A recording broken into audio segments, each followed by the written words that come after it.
Good day, sandwich fans. As my vacation concludes, I present to you the final in this installment of classic Sandwich Dad episodes, the ultimate classic, the king of sandwiches, the Francesinha.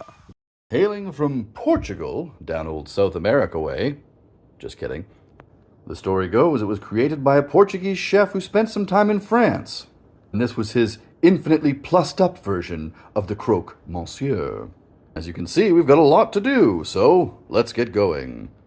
First, we're going to heat up some olive oil and lard in a pan. Then we'll add some garlic, a bay leaf, and some onion, some tomato paste, some beef broth, bring to a boil. Once it's simmered, add some wine, add some beer, a bit of Worcester, and some peri-peri peppers. I only have Nando's peri-peri sauce, so we'll just put a bit of that instead. And now we can start grilling meats. Don't have Portuguese sausage, but I do have some chorizo and some regular-ass pork sausage. Butterfly them in the pan.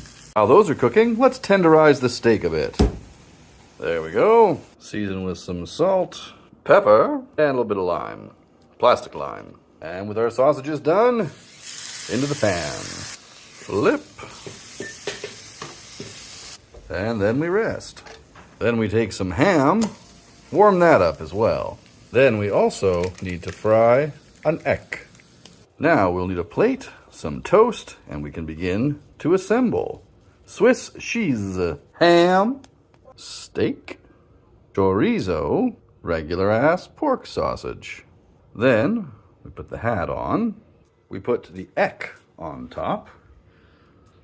Oh my, not done yet, because we still need to put cheese on top. There we go. Make sure our sauce is ripping hot. And then we can pour over to melt the cheese.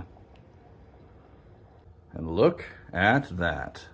Normally served with a plate of fries, but this is a weekday lunch. The next step is to cut diagonally and reveal.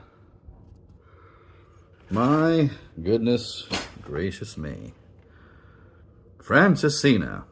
Obviously, this is a bit of a knife and fork situation, but let's see how it tastes. Come on. I'm calling it the king of sandwiches. I honestly don't know why I waited so long. Obviously, it's super messy and a pain to make, but the Portuguese, you win sandwiches today. This is Sandwich Dad saying, good day.